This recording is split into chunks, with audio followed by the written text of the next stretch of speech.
hafal ya. Ini persoalan selalu terkait dengan rizki. Rizki, saya mau tanya, yang punya rizki siapa? Allah. Baik, yang mengaturnya siapa? Ya sudah, ikuti hukum Allah. Jangan takut kan? Jangan takut. Saya turunkan dulu rumus rizki di Quran ya. Sebentar. Tahan sebentar ya. Baik, mudah-mudahan yang tadi bertanya bisa melihat dengan jelas dan bisa mendapatkan jawaban yang menenangkan insyaallah. Tapi saya turunkan dulu sebentar. Saat manusia diciptakan, Allah sudah berjanji akan memberikan rizkinya. Quran surah ke-51 ayat ke-22, posisi paling kanan di pertengahan ke bawah sedikit. Kemudian dijanjikan itu akan diberikan di bumi. Quran surah kedua ayat 29. Ditugaskan Anda untuk mencarinya dengan cara yang dibenarkan. Quran surah kedua ayat. Anda ingin lebih cepat mendapatkannya, Anda lakukan amalan di Quran surah kedua ayat 172. Kalau Anda belum berangkat keluar, rizkinya sudah datang kepada Anda bisa kerjakan amalan di Quran surah ke-7 ayat 96. Baik, jangan khawatir, Allah pasti memberikan rizki Anda. Tidak ada Allah menciptakan orang miskin di muka bumi. Kalau tidak cukup, pasti dia kaya. Itu ada di Quran surah ke-53 ayat ke-48. Bahkan saat Anda merasakan kurang pun, insya Allah akan dibantu. Di Quran surah ke-9 ayat ke-60. Tidak cukup dengan ini, bisa dibantu lagi di Quran surah kedua ayat 215, posisi paling kanan sebelah bawah. Baik, sampai Anda meninggalkan riba seperti pernah kita ulas ayatnya. Baik, perhatikan sini. Bismillah. Teman-teman sekalian, sekarang fokus ya, lihat betul. Jadi nanti kalau Allah sudah tawarkan yang baik, kenapa Anda pilih yang kotor? Yang baik sudah ada, kenapa pilih yang kotor? Dan sama-sama akan didapatkan. Sekarang lihat teorinya. Quran surah 51 ayat 22. Wa fis samaa'i rizqukum wa ma tu'adun. Dan di langit ya. Rizki Anda sudah ditetapkan. Jadi sebelum kita dilahirkan, dalam usia 4 bulan kandungan, itu Allah sudah menetapkan rizki kita. Ya. Dari mana tahunya 4 bulan kandungan?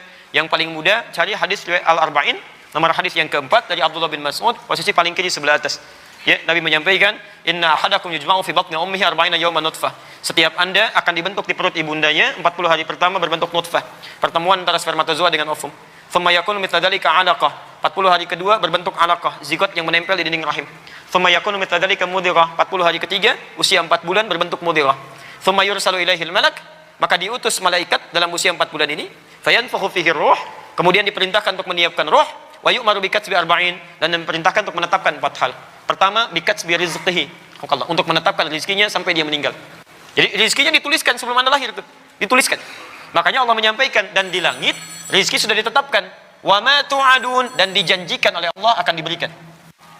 Dan Anda lahirnya di mana? Di bumi, gitu kan? Baik, rizkinya di mana? Di langit. Tinggal di mana? Di bumi. Bagaimana mendapatkannya? Rizkinya di langit, Andanya di bumi, gitu kan? Maka muncul statement selanjutnya di Quran surah kedua ayat 29, posisi paling kanan di sebelah bawah. Walladzi khalaqalakum ma fil ardi jami'a. Rizki yang di langit itu diturunkan ke bumi untuk Anda olah. Masya Allah. Hujan turun dari langit, menumbuhkan tanah-tanah yang gembur itu, tumbuh pohon-pohonan, ada buah-buahan, bisa Anda ambil. Di dalamnya ada emas, ada minyak bumi, ada tembaga, ada macam-macam. Anda olah, jadilah seperti ini. Ada bangunan, ada macam-macam, ada pekerjaan, dan seterusnya. Jadi, Allah janjikan rezeki yang di langit turun ke bumi. Masya Allah. Kita sekarang ada di mana? Bukan, di Masjid Al-Ihsan, di PTM, ya. Baik, Anda tinggal di PTM. Rezeki Anda misalnya turunnya di Padang. Baik. Padang di mana? Ya di bumi juga gitu kan? Bumi juga gitu kan? Anda tinggal di PTM, rezekinya di Padang. Taib ya? Maka apa yang harus dilakukan? Taib, sementara turunnya di Padang, Anda tinggalnya di PTM. Maka yang paling logis adalah dilakukan, Anda berikhtiar, dapatkan rezeki itu kan? Anda berangkat. Makanya turun ayat. Hikmahnya adalah Quran surah kedua ayat 168. Ini ikhtiarnya.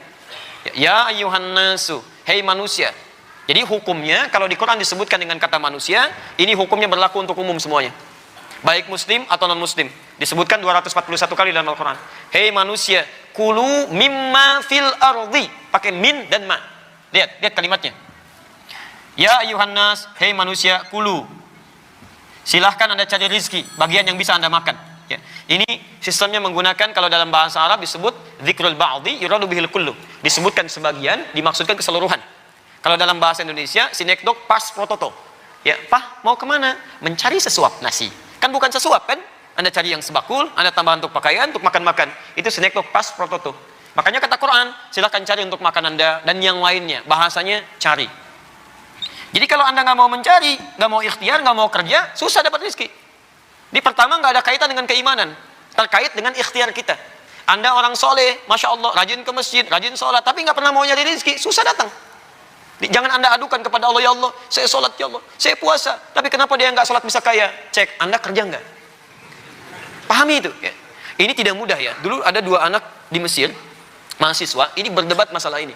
Yang satu mengatakan Allah sudah janji, rizki di langit akan diturunkan, dijanjikan diberikan pada kita, pasti dapat. Jadi nggak usah kerja pun pasti dapat. Kata yang satu tidak, karena diikat dengan ayat yang lain. Kamu mesti ikhtiar. Kata yang satu temannya, saya buktikan, saya akan bersembunyi di satu tempat di masjid, dan qadar Allah di masjid itu ada muhsinin. Jadi orang yang suka ngasih makanan, donatur. Dia ngumpet di belakang tuh. Ya, dan nggak kelihatan, tutup oleh dia kan. Tayyib, begitu ngumpet di bawah meja, dia bersembunyi. Hari pertama datang muhsinin, ya, yang ngasih makanan bagi yang itikaf. Ketika dibagikan dia nggak dapat karena ngumpet. Hari kedua dibagikan lagi, dia nggak dapat karena di belakang. Hari ketiga yang itikaf tidak terlampau banyak. Ya, beliau bertanya muhsininnya, ya, ilmin akhir, ada yang lain nggak? Kata DKM-nya, Allah ma fish akhir, nggak ada yang lain. Karena dia sudah 3 hari nggak makan, lapar dia kasih kode. Dalam. Tayyib, kaget DKM, siapa ini kan? Begitu dibuka, ada seseorang sudah kelihatan lapar karena nggak makan dalam 3 hari tadi. Akhirnya disampaikan pada orang baik tadi, muhsinin tadi, dimintakan langsung double, 2 gitu kan, 2 kotak. Dikasih pada orang ini. Begitu diberikan, teman yang pertama debat tadi datang kepada dia. Ya, dia katakan, apa saya bilang? Rizki itu mesti dicari, sekalipun dengan Jadi kalau antum mau mencari, dapat. Ya. Insya Allah, prit, mobil datang, 2000, gitu kan?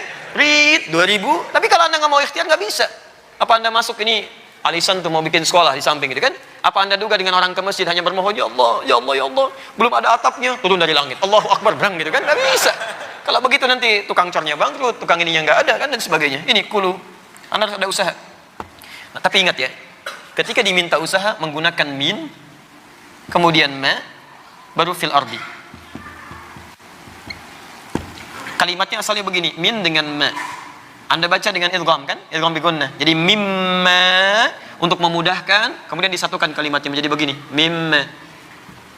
Asalnya seperti ini. Min ini, awas hati-hati ya. Min ini menunjukkan harfut tab'id, menunjuk pada sesuatu yang sebagian, tidak semuanya. Ma sebaliknya, ismul mausulnya dulu adalah amiyah. Sesuatu yang menunjuk pada aspek yang luas. Banyak. Seakan-akan Allah ingin sampaikan begini, silahkan Anda cari kerja untuk kebutuhan makan, banyak saya sediakan di bumi, tapi jangan rakus, jangan semua mau diambil, cukup sebagian yang menjadikan cukup bekal Anda untuk bisa hidup dengan baik dan meraih surga Anda. Jadi kalau Anda bekerja, jangan semua ingin diambil, ini pengen, itu pengen, ambil ini, ambil itu, sehingga banyak kesulitan. Dari banyak waktu terbuang, ibadah tertunda, banyak yang dipikirin, kadang-kadang banyak membawa penyakit, dan Anda sendiri yang sulit. Ya, jadi silahkan, tidak dilarang kalau Anda ingin kembangkan bisnis, tapi sekiranya jangan ada sifat serakah untuk mengambil semuanya.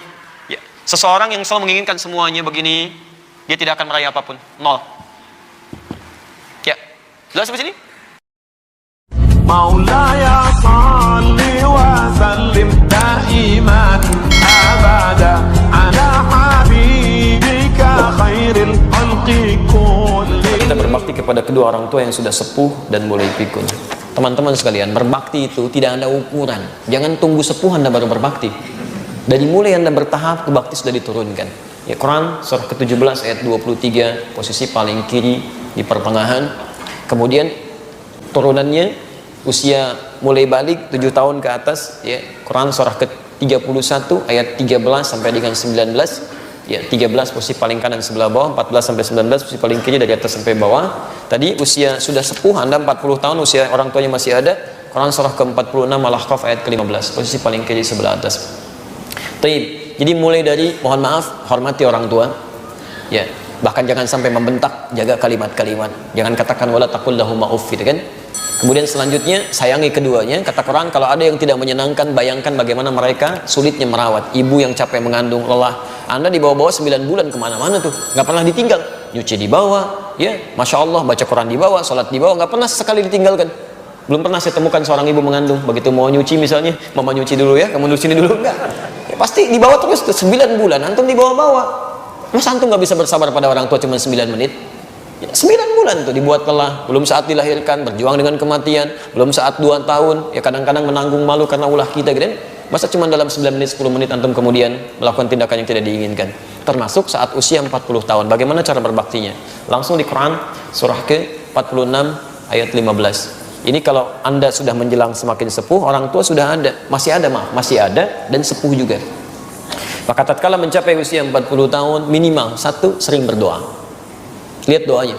Rabbi auzi'ni an ashkura ni'mataka allati an'amta 'alayya wa 'ala walidayya wa an a'mala salihan tarda. Jadi pertama, minimal antum doakan, ya Allah, terima kasih ya Allah, Engkau hadirkan orang tua saya pada saya sampai saat ini. Engkau beri kesempatan saya untuk berbakti pada orang tua saya yang tidak bisa saya balas sesungguhnya, ya Allah. Jadi Masya Allah, saya kehilangan ayah dari sejak kecil, mau berbakti sekarang nggak punya kesempatan. Antum diberikan sampai hari ini masih ada, nggak antum manfaatkan juga. Antum butuh berapa lama lagi kan? Kita dalam keadaan kecil, kita sering dibawa. Ayah kami menyampaikan ta'lim di musola kecil, beliau menerangkan, saya tidur. Masya Allah, sekarang terbalik, saya menerangkan, beliau tidur. Dan seringkali saya saksikan bagaimana beliau menjaga dari musola diangkat sampai ke kamar itu kita ditidurin. Pernah saya pura-pura tidur itu, pengen tahu bagaimana, apakah diganggu nggak di jalan. Ternyata dijaga betul sampai di rumah. Kadang saya bangun dicandain lagi sampai kita tidur dengan nyamannya. Apa yang terjadi teman-teman? Ketika mohon maaf kita mulai mau melangkah ke pesantren, ayah saya sampai minta bertemu di rumah sakit, dipeluk saya, menangis beliau, minta maaf gak bisa ngantar ke pesantren itu kan. Orang yang selalu mengajarkan kami kebaikan, ngajak taklimnya, saya tidur di sampingnya. Begitu mau ke pesantren dipeluk, minta maaf gak bisa ngantar. Sampai saya masuk ke sana ke pesantren, mendapat berita sudah meninggal dunia. Ya, dan saya nggak pernah melihatnya, tidak melihat dikuburkannya, tidak melihat bagaimana prosesnya. Pulang ke rumah cuma kami dapatkan ibu yang sudah di ruang tengah, ya, mengenakan baju, kemudian kita peluk di situ, kita tidur, ya, kami temani bunda kami. Saya lihat di mimpi itu saja, mengenakan kemeja cuma dada saja, kan, tersenyum, sudah selesai. Sampai hari ini, kan. Yang paling menarik ketika kami punya kesempatan ke Mekah, kita punya undangan tugas di Mekah. Saya bilang sama ibu saya, mama mesti ikut. Singkatnya, alhamdulillah, kita berangkat sama-sama. Antum tahu apa yang terjadi saat kami sa'i itu kan sunnahnya termasuk bagaimana cara membalas bakti pada orang tua. Ketika Hajar mencari air radhiyallahu taala anha, ya, kemudian alaihissalam mencari air untuk putranya Ismail, yang dapat airnya Ismail, tapi kan yang bolak-balik capeknya Hajar alaihissalam.